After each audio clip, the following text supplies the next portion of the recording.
네, 반갑습니다. 강 선생입니다. 오늘 들려드릴 성신여대 입시 요강 분석은 고2, 고3 학부모님 혹은 학생들이 들으시면 정말 좋은 내용이에요.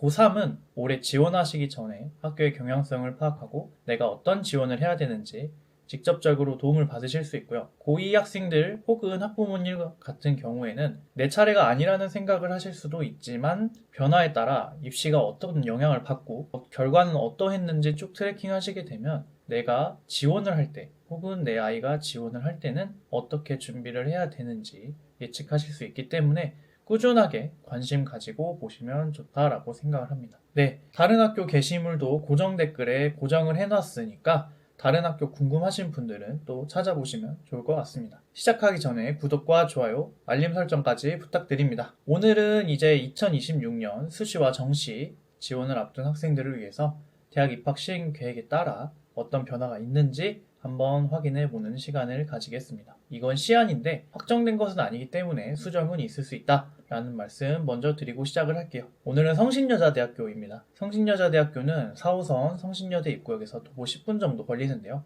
약간의 언덕이 있긴 한데 가는 길은 모두 평지니까 접근성이 매우 좋다라고 볼 수가 있습니다. 북쪽으로는 국민대와 서경대가 있고요. 남쪽으로는 한성대, 고려대와 인접해 있습니다. 바로 시작할게요. 첫 번째, 수시에서의 변화를 먼저 말씀드리겠습니다. 학생부 종합전형이 좀 통합이 됐는데 기존에 학교생활 우수자 그리고 자기주도 인재 이렇게 두 가지로 학생부 종합전형을 운영을 하고 있었습니다. 근데 이제 올해부터는 학교생활 우수자가 폐지되고 자기주도 인재로 통합이 되었네요. 그리고 기회균형 전형에서도 변화가 있습니다. 2025학년도 대비 2026학년도는 뽑는 인원수도 상당히 좀 증가를 했는데 거의 한 60명 가까이 증가를 했습니다. 이게 어떤 변화를 불러올지 말씀을 드릴게요. 첫 번째, 학생부 종합전형에서의 변화입니다. 학교생활 우수자 전형이 없어지고 자기주도 인재 전형으로 통합이 되었는데 통합을 하면서 면접의 비중이 10%포인트 증가를 했습니다. 사실 학교생활 우수자가 실질적으로 내신이 좀 괜찮은데 학생부가 조금 미흡한 학생들이 지원을 많이 했었습니다. 상당히 아쉬운 포인트가 됐는데요. 국민대가 사실은 학교생활 우수자와 국민프론티어로 학생부 종합전형을 두 개를 운영했었습니다. 이때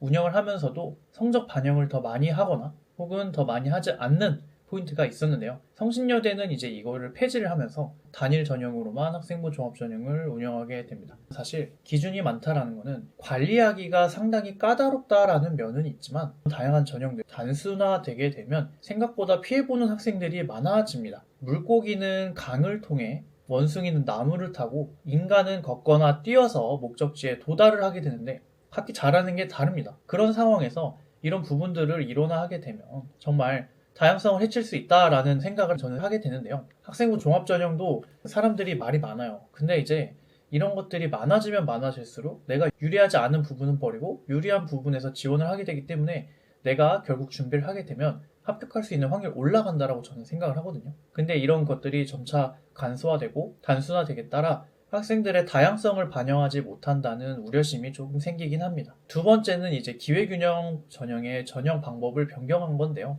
실제로 기회균형 전형도 원래는 1단계 서류평가 그리고 두 번째 2단계에서는 면접 및 서류평가 점수를 반영을 했었습니다. 하지만 이 부분이 서류평가 100%로 변경이 되었는데요. 이 부분도 조금 아쉬운 부분입니다. 학생들이 면접을 상당히 부담스러워합니다. 하지만 자기주도 인재가 아닌 실제 평가 기준에서 어려운 상황 속 학업의 의지가 있었는가 라는 항목을 학생이 면접으로 이야기하지 못하고 학생부로만 보여줘야 된다는 사실은 조금 쉽지 않을 수 있다라는 생각입니다. 일반고, 자사고, 특목고 할 것 없이 면접이 없어진다라는 사실은 좋은 사실은 아닙니다. 네, 그리고 세 번째는 논술 우수자의 논술 반영 비율 확대인데요. 논술 반영 비율이 기존 90%에서 100%로 변경이 되었습니다. 물론 여기서 최저 등급은 두 개 영역 7등급이 아직 살아 있습니다. 제 생각에는 논술 우수자와 같은 논술 전형, 따로 시험을 보는 전형은 그 시험을 가장 잘 보는 학생이 들어가는 게 맞다라고 생각을 합니다. 커트라인에서 내신으로 인해 생각보다 결과가 뒤바뀌는 사례가 많은데요. 적합한 변화라고 생각을 합니다. 네, 그리고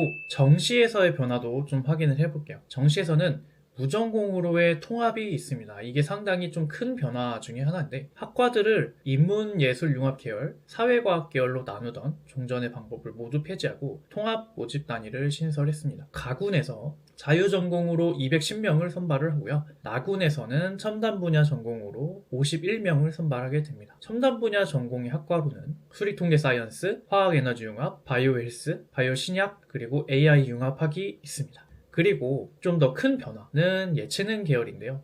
예체능 계열에서 상당한 변화로 만들어진 게 뭐냐면 수시에서 예체능 학생들을 실기로 뽑겠다라고 발표를 했습니다. 뷰티산업, 스포츠과학, 동양회화, 서양화학과, 그리고 조소, 공예, 성악, 기악, 작곡, 디자인과를 제외한 모든 예체능 계열을 수시에서 선발하게 됐습니다. 정시에서는 이제 디자인과만 정시 다군에서 선발하게 되었고요. 수시 6개, 정시 3개를 고려해서 9개의 원서를 쓰게 되는 입장과 정시에서 선택지가 없어지고 수시 6개 내에서 골라야 되는 상황이 벌어지게 된 것이죠. 그러게 되면 경쟁률과 실력을 조금 더 볼 수밖에 없다라는 생각입니다. 네. 그 외에는 수시 최저 등급에 대해 좀 말씀을 드려볼게요. 수능 최저 등급은 교과 전형, 논술 우수자 모두 2합7 수준으로 운영이 되고 있습니다. 제가 생각했을 때 올해 성신여대는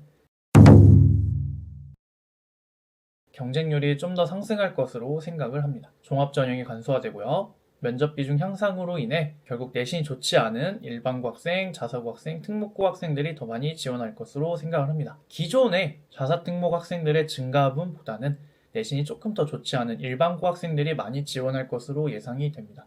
특히나 자료를 보시게 되면 내신 등급 보여드릴게요. 학교생활 우수자의 입시 결과를 보시면 아시겠지만 대부분의 학과에서 2점대 중후반과 3점대의 성적을 유지하고 있었습니다. 그리고 자기주도 인재 전형 자체가 3점대 중후반의 학과가 더 많이 보이는 경향을 보이는데 여기서 기회가 더 많아졌다라고 볼 수 있다는 것이죠. 경쟁률이 높아지면서 합격자 내신 등급이 크게 올라갈 수도 있고 혹은 오히려 내려갈 수도 있지만 저는 성신여대의 변화 같은 경우에는 내려갈 것이다 라는 생각이 드네요. 네, 아래 고정 댓글에 다른 학교 입시 요강 분석도 있으니 확인해 주시고요. 오늘도 도움되셨다면 구독과 좋아요, 알람 설정까지 꼭 해주세요. 감사합니다. 강 선생이었습니다.